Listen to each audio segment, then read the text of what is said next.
তো বিয়ের পর এটা ছিল আমাদের প্রথম জামাই ষষ্ঠী, আর আমরা বেশ সেজে গুজে চলে গিয়েছি জামাই ষষ্ঠী করতে। আর এইখানে আমাদের জামাই মিষ্টির হাঁড়ি আর মাছ নিয়ে চলে এসেছে শ্বশুরবাড়িতে জামাই ষষ্ঠী উপলক্ষে। আর এবছর আমাদের জামাই ষষ্ঠীটা হয়েছিল আমাদের মামার বাড়িতে, কারণ আমার দাদু গত ফেব্রুয়ারি মাসে আমাদের ছেড়ে চলে যায়, তাই আমাদের বাড়িতে কোনো রকম রিচুয়ালস করা যাবে না, সেই জন্য আমার দিদাই এবছর জামাই ষষ্ঠী করিয়েছিল আমাদেরকে।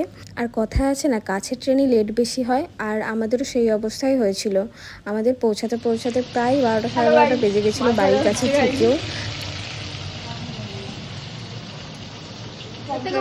লাগছে এবার আমার সোনার কানের পরে হাফ প্যান্ট পরে একটা টি শার্ট পরেছি, অনেক কিছু রান্না হয়েছে। আমার ঘুমিয়ে গেছে।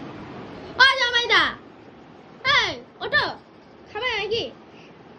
ওঠো, পাঞ্জাবিটা পরো, যাও।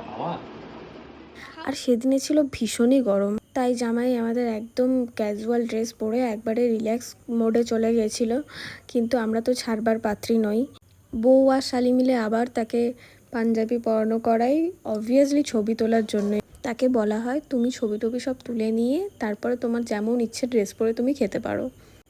আর এই সব কিছুর মাঝখানে আমার মাকে একবারও দেখা যায়নি, তার কারণ ছিল এটাই যে আমার মা এই যে এত কিছু নিজে হাতে রান্না করেছে, তারপরে আর আমার মায়ের ইচ্ছে করেনি ভালোভাবে শাড়ি পরে সুন্দর করে সেজে ছবি তুলবে। সে বলে যে আমি পরে রাত্রেবেলায় আবার ভালো করে শাড়ি পরে ছবি তুলবো, আমি এখন কোনোভাবেই ক্যামেরার সামনে আসবো না।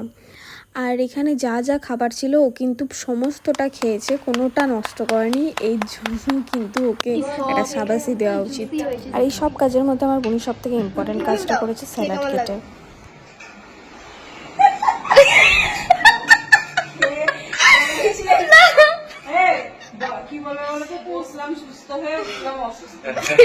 না তোকে কেমন খাইছে বলো? উত্তম মধ্যম খাইছে তো?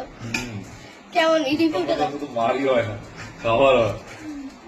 দিনের বেলা সাজাসাজি খাওয়া দাওয়ার চক্করে এই গিফট দেওয়ার রিচুয়ালটা বাকি থেকে গেছিলো।